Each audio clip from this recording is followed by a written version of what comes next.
discussion, it appears that a way forward here might be, rather than considering major changes to the submission or detailed changes to the submission here and now, it may well be that to refer that to a group of councillors who are happy to spend the time doing that, and then circulate a changed final draft to councillors for feedback, and then delegate to a couple of people to make a final decision on that submission, bearing in mind that it needs to be submitted by the 21st, may be a more sensible way forward. Maybe we can get some comment from staff first of all, and then there'll be opportunity for some question and answer, and then if we can perhaps think of that as a way forward. So, John, thank you very much. Was there any comment that you wanted to make around the submission before we move to questions? Yes, okay. Thank you for the opportunity. So we're all well aware of the Stage 1 report that was released in March that gave the findings about what happened in Havelock North. Stage 2 is more about what we do about that issue as a nation. So do we need to review the legislation? Do we need to review the drinking water standards? Do we need to look at E. coli as being the indicator that we're looking for when we're testing for water quality? Does there need to be changes in the way that we deliver water services? And they've come up with 24 separate questions, all with multiple parts. So it's a standard sort of format for preparing submissions that, that myself and staff have tried to put together some advisory notes to guide the way that you might consider the submission. There are some questions in here that do relate almost directly to governance, and some of those might be around, should there be a single water regulator? At the moment there are several organisations that come into the space of regulation, and do we look at other offshore models and what would council consider to be appropriate? It also talks about should there be larger water utility organisations. Big questions around should all water be treated, and just in the last week some of the submitters up in Havelock North have been submitting quite strongly to say that they, in their professional opinion, that the days of secure bores might well be numbered, because they believe the risk of managing untreated water supplies from groundwater sources is too risky because of the delays and the time it takes to get results. So I agree with the approach that a subcommittee to workshop some of these things might be the best way forward, because this is our one opportunity to have some feedback on this.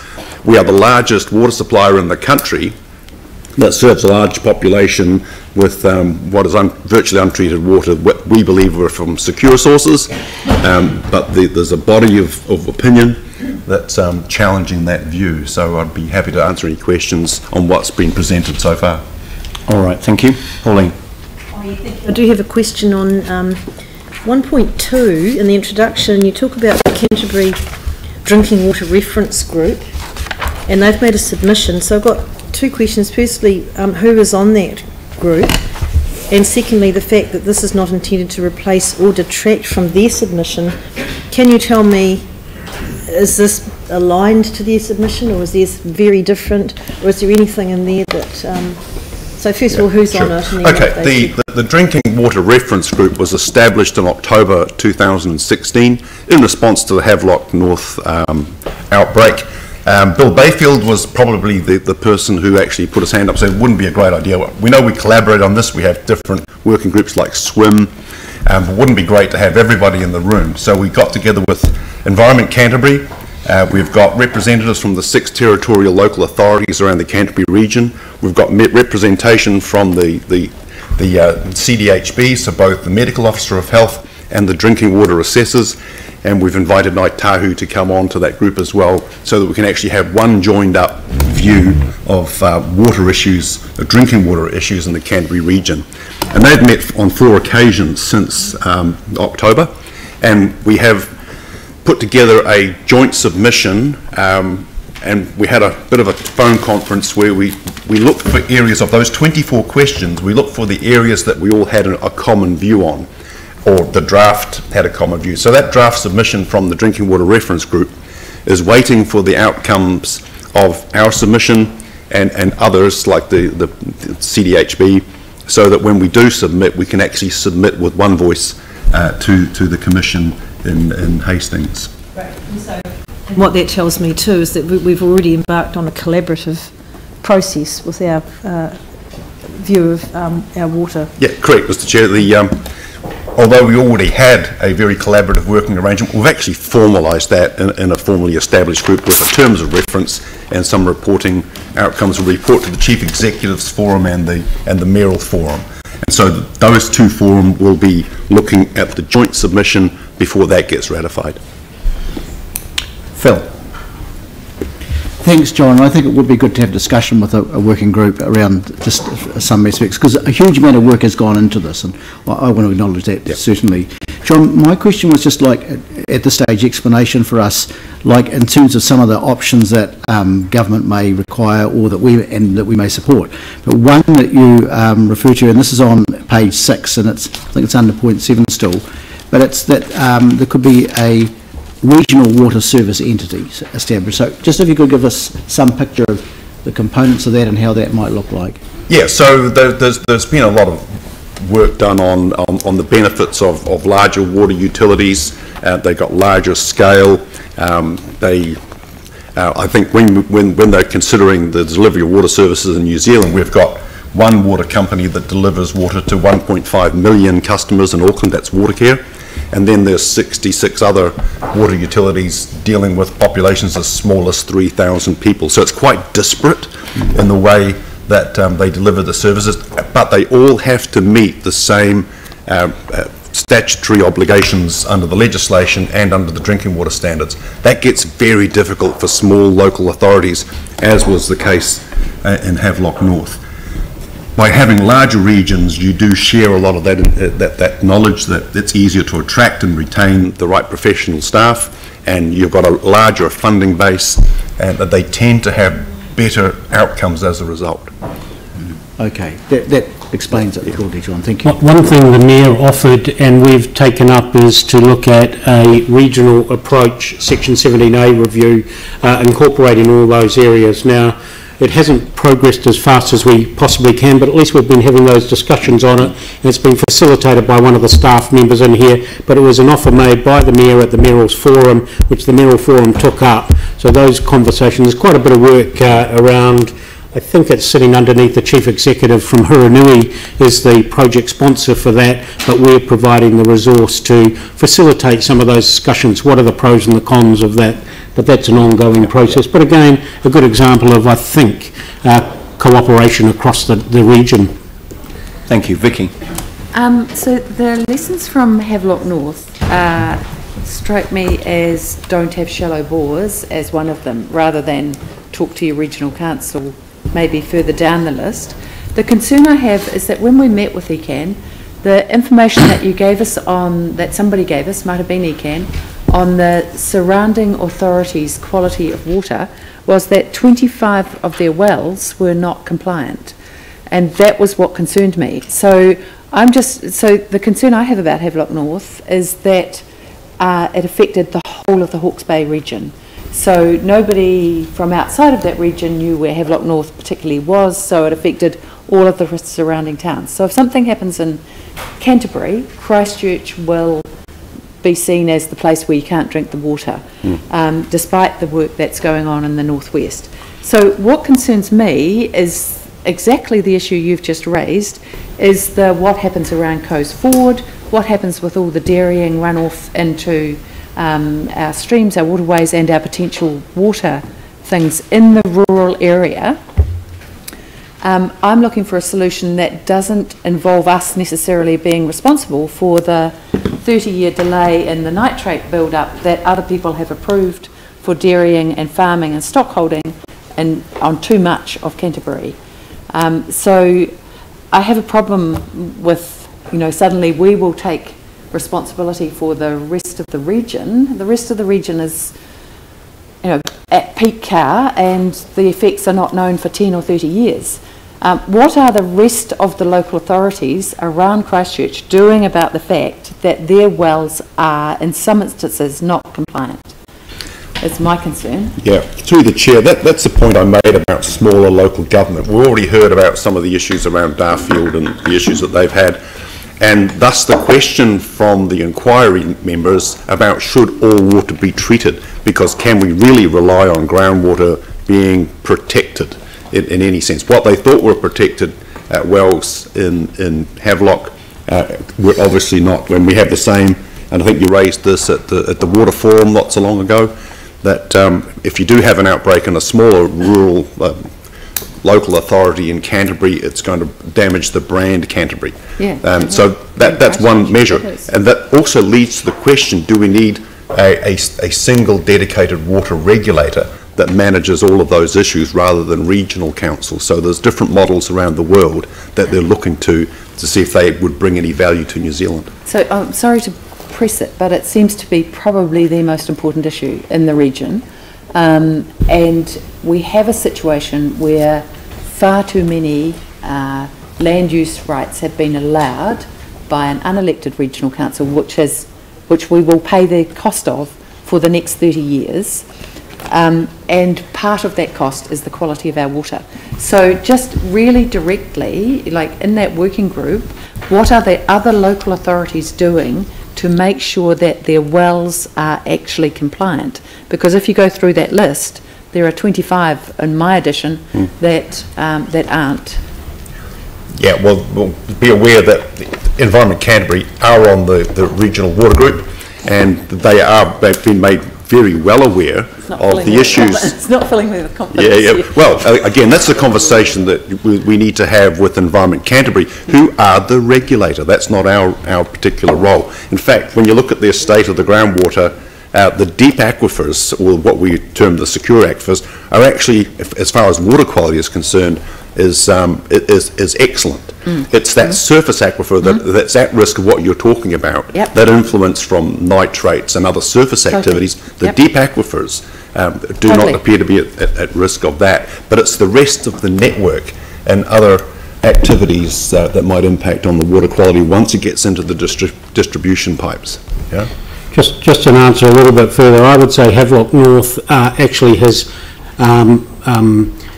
dulled the New Zealand image overseas. You know, we are a clean green, and so while locally we think of it Hawke's Bay issue, I think overseas they think of it as a New Zealand issue, so it's all in our interest to do it. But if you look at 8, 9, 10 and 11, those specific questions cover exactly what you're talking about. What's the responsibility of the regulators to try and regulate that? Then what is the responsibility of the drinking water supplier to do the right thing to keep there? And so that's what they're specifically asking. What are the responsibilities? Are the responsibilities right? We hopefully have answered them in some sort of form in there as they put that together, but those are the heart of the questions that they're asking. They want submissions on. Yep. Thank you. Okay, I've got questions from Yanni and Glenn. Yeah, Yanni. I mean, I think we're going to delegate this to a small group of councillors, which, so just, my question was really around the whole entity, and there's quite a bit of conversation around that. So I'm just trying to find a page number. So, well, actually, I just wanted to understand a little bit more about this whole regional wider entity, and you know, there's been a lot of, I guess some people have compared it to the electricity. I think there's reference to Orion, and I just really want to understand why staff have put that in the submission, and whether we can take it out. So yeah, if I could answer that through the chair. The question was put forward by the commissioners. So the first 3 columns are actually the questions posed by the panel.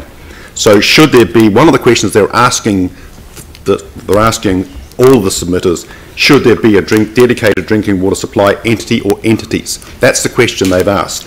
And what option, then they're asking us to answer the questions, what options that A through G. What are the options for the management and delivery of water services? Arguments in favour, for and against a water supply entity. So that's the question that they have asked us, and it's what we're trying to do here is put together a response to that we're all happy with.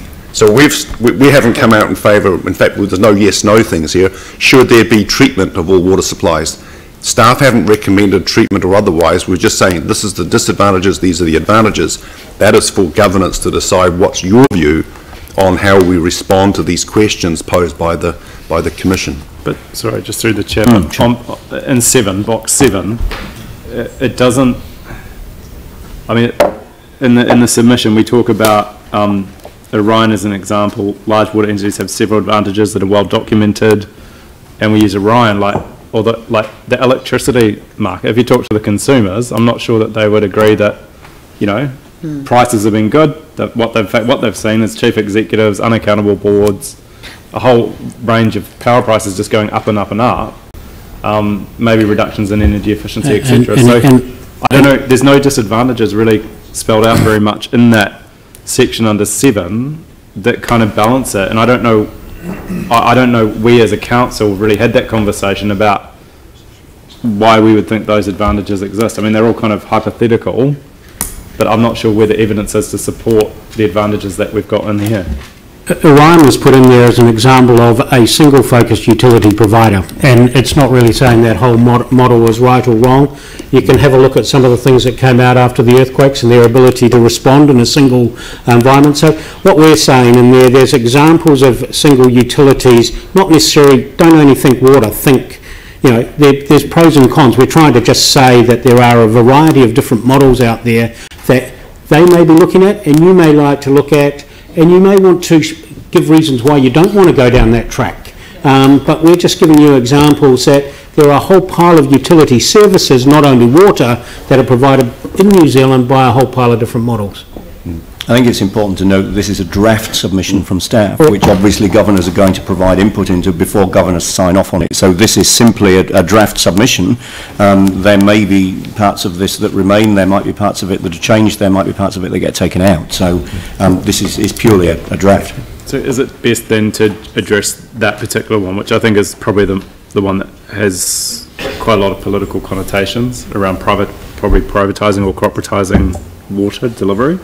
That group, you know, amend it, or what's the best way of doing it? Oh, I'm happy to. Well, let's add your name to the group. That's fine. Because we're going to actually end up doing the whole draft submission now, or do we want to throw it to the council? No, I'm keen for it to go to the group rather than spending a lot of time on it now. That was exactly my thinking. I mean, there was the opportunity to ask and answer a few questions, but any detail, I think, really needs to be looked at by that group. That's the whole point of giving it to a group to deal with. So I'll take one more question from Glenn, and then we'll have a look at this resolution and move on, I think. Well, it's not quite working. Yeah. Well, thank you, John and David, for this. Just looking page 114 on 7 again. Earlier in the piece of this report, it talks about Christchurch being New Zealand's largest secure groundwater supplier, 255,000 people. So my question is over, where it says on page 114, further regional efficiencies and economies of scale may be realised. To whom would the value add go to? So I mean, if we're the largest, you know, and further economies of scale, where would that go, given that we are already the largest? I'd point you towards there's a Waikato study, and those economic advantages went to a variety of different places. In the end, I think, help me here, John, I think it was originally proposing about 7 authorities joined together into a single. I think 3 went in the end. Yes, those benefits don't necessarily fall evenly across those supply authorities. They sometimes go to the smaller ones more than the bigger ones. However, that there were benefits that that flowed into all of those. Ability to, and it's a little bit like Councillor Buck said, that if something fails out there and the people of Wollaston get sick, it actually will taint all of Canterbury. So there is advantages us helping neighbours and neighbours helping us. So, but yes, and there could be disadvantages as well, and that's what that submission says. There's advantages and disadvantages. And there's through the chair, there's a recent report from the Infrastructure Council, who sent a delegation to UK and Scotland back in March. They released the report in June, and it reinforces the observations that I made in 2010 about the efficiencies that were gained in Scottish Water, who reduced their operating costs by 40% when they amalgamated the 3 water utilities in Scotland, reduced the staff numbers by half, operating costs by 40%, and they were the lowest delivery price of water across UK and Northern Ireland. So, and that's now available on the National Infrastructure Unit website, and it took, I think it took 33 delegates with them to do this study. So I'm quite keen that further detailed discussion happen within the group that we've got named here. The proposal being that the councillors that are named would form a group to work up a set of changes to this submission, come up with a final draft which will be circulated to councillors. I'd suggest if councillors were able to have at least 24 hours for feedback, that would be reasonable, and then the chair and deputy chair of ITI be given the delegation to sign off on the submission, given that it needs to be lodged before our next council meeting. So we've done that. So councillors, so we've got councillors Clearwater, Cotter, Davidson, Galloway, Johansson, Cowan and Livingstone. So do I have a mover for this resolution? Pauline is happy to move. Mike Davidson's happy to second. We've had some questions. Is there any debate on this? I'll put the motion. All those in favour? Aye. Against? That's carried. Now we need to jump back to item 17. Apparently we didn't pick these minutes up in our passing of the council minutes earlier.